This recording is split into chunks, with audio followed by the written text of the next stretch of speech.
Okay, I wanted to do a little bit more about tangent planes and something called differentiabilities here. I'm just going to take a quick example here. Z is a function of x and y is x squared minus xy plus y squared. I'm going to ask to find the tangent plane to the surface at 2, 1. Okay, the first thing I'm going to do is find the partial derivative of f with respect to x. And you can see that that's going to be what? 2x minus y. I'm going to evaluate that at the point 2, 1, and I get 3. I'm going to take the partial derivative of f with respect to y, and I get negative x plus 2y. I evaluate that at 2, 1, and I get 0.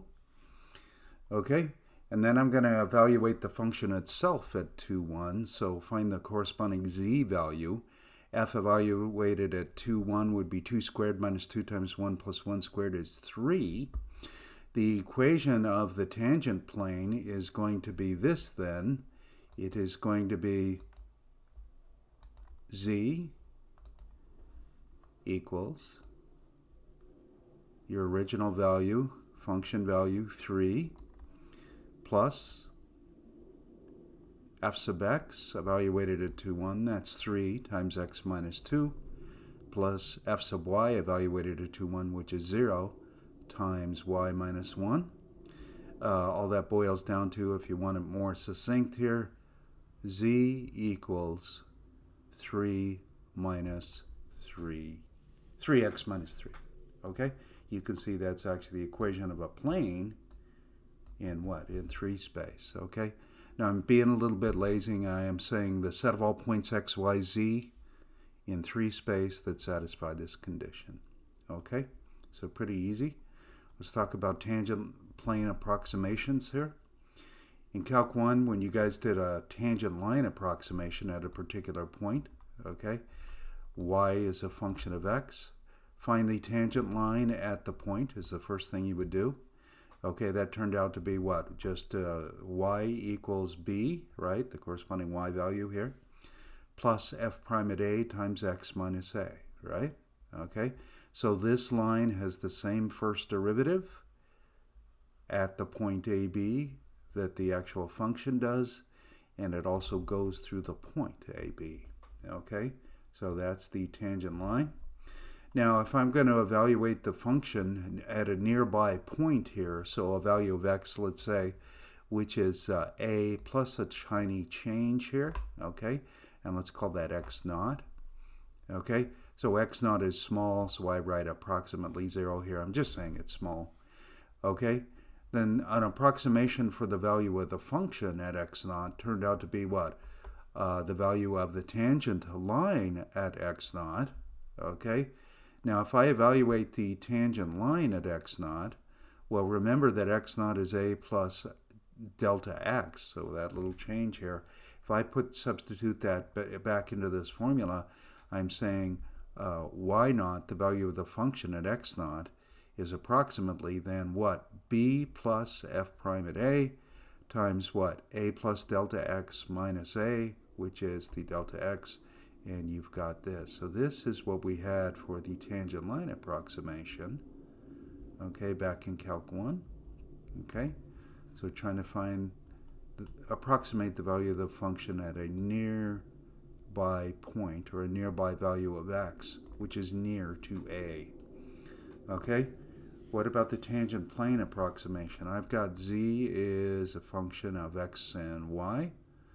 Okay, suppose z equals f of xy is differentiable in an open neighborhood of 2, 5. Okay, and let's say the function evaluated at 2, 5 is 11. F sub x at 2, 5 is minus 3, and f sub y at 2, 5 is 2.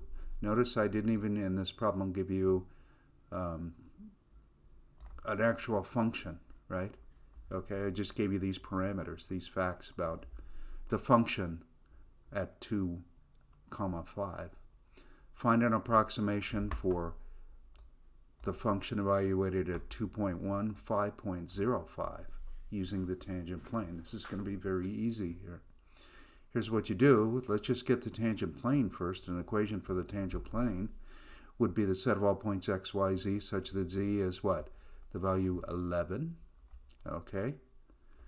All right. Now the slope in the x direction was minus 3 at the point 2, 5. So I've got minus 3 times what? Changes in x.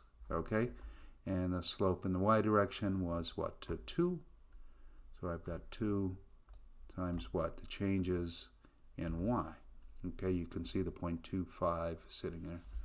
Okay, a little more compactly, z is 11 minus 3 times x minus 2 plus 2 times y minus 5. I call that t of xy. That's a function of x and y, right?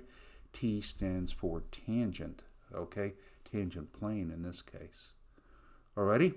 Now, if I don't even know what the function is, obviously, you know, I couldn't compute this exactly, but I can get this approximation. I don't know how good it is, but evaluate the function approximately at 2.1, 5.05. So the x value is 2.1, the y value is 5.05.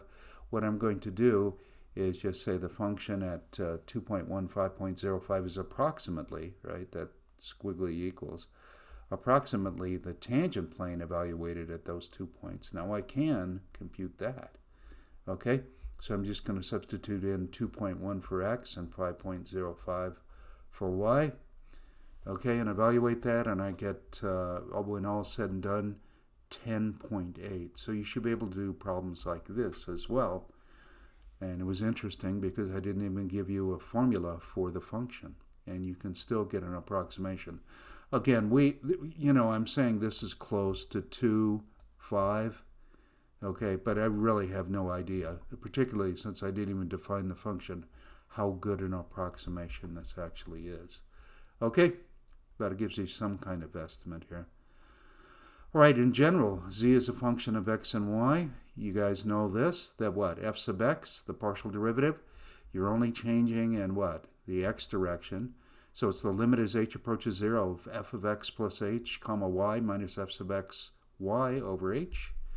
If that limit exists, that would give us the partial derivative with respect to x. F sub y, I'm going to call the change in y k. Okay, some people might use delta x and delta y, by the way. But this is consistent with a lot of books here. But you notice here, I've got the same idea, but the change is only in y.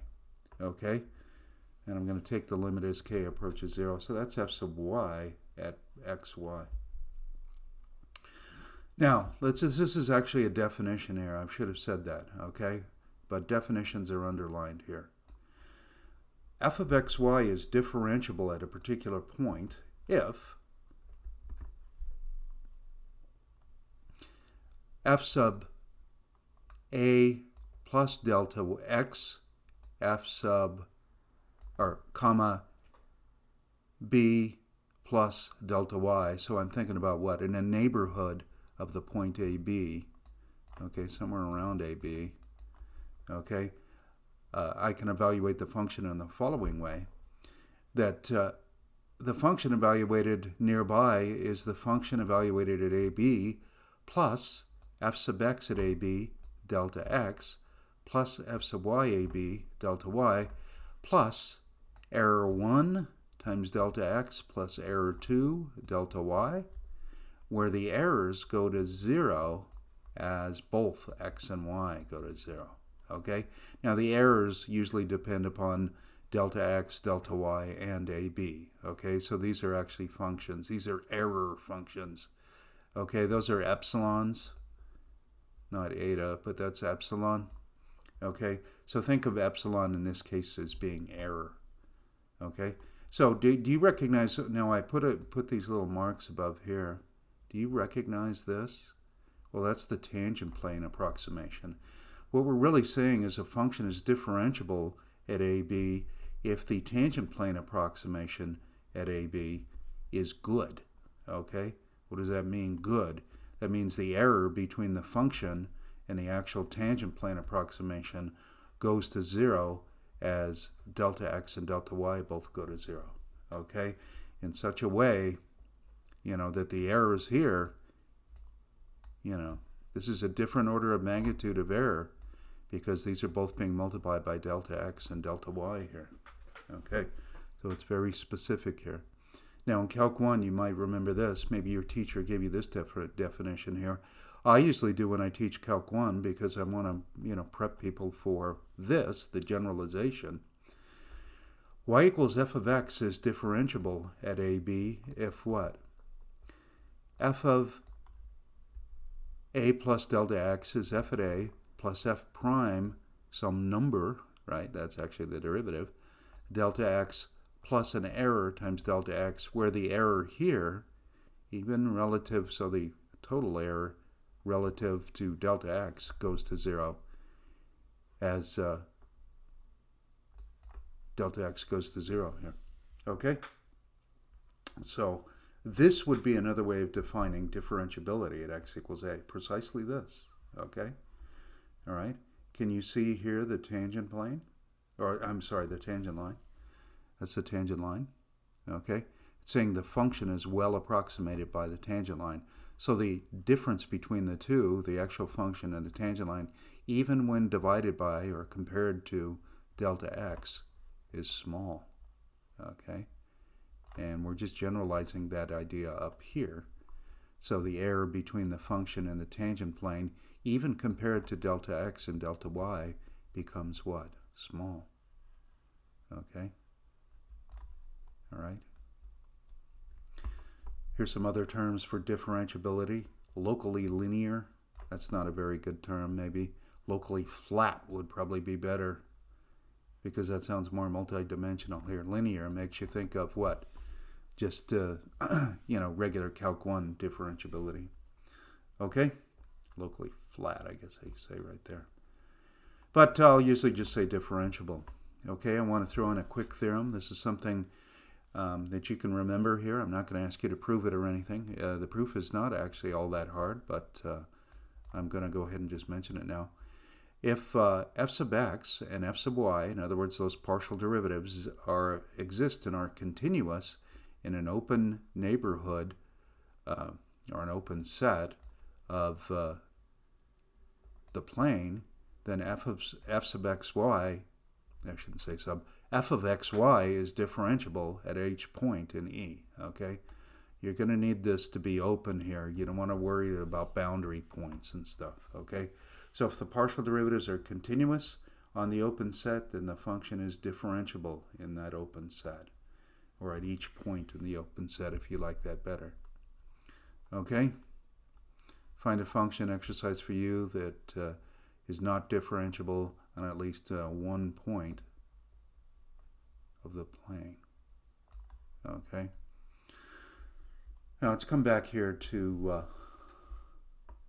tangent planes again. Z equals f of xy. Suppose f sub x and f sub y exist and are continuous in a neighborhood of AB is what I should say here. Okay? This is a tangent vector. Remember we did this yesterday, or in the previous video anyways. 1, 0, f sub x at AB. That's going to be what? A tangent vector at the point AB and I guess C, which is the z value at AB. Here's another what? Tangent vector. 0, 1, f sub y at AB. Okay. The cross product of the two we knew from the picture yesterday, which would be what? This. These are actually evaluated at AB here. But this cross product would serve as what? As a normal to the tangent plane. If you actually take that cross product right here, then you actually get this. Negative f sub x, negative f sub y, both evaluated at AB, comma 1. And then the tangent plane would be this. What? The normal dotted with what?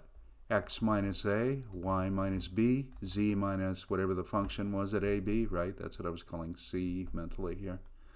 And you actually write that out, and you get, ultimately, well, this boils down to z equals f sub, why do I keep saying sub? F of AB plus f sub x at AB times x minus a plus f sub y at AB, y minus b. Okay? So this is the general situation here for the tangent plane. Okay? So this is no surprise here. Okay? Just giving you another proof there. Okay, well, I hope you understood that there.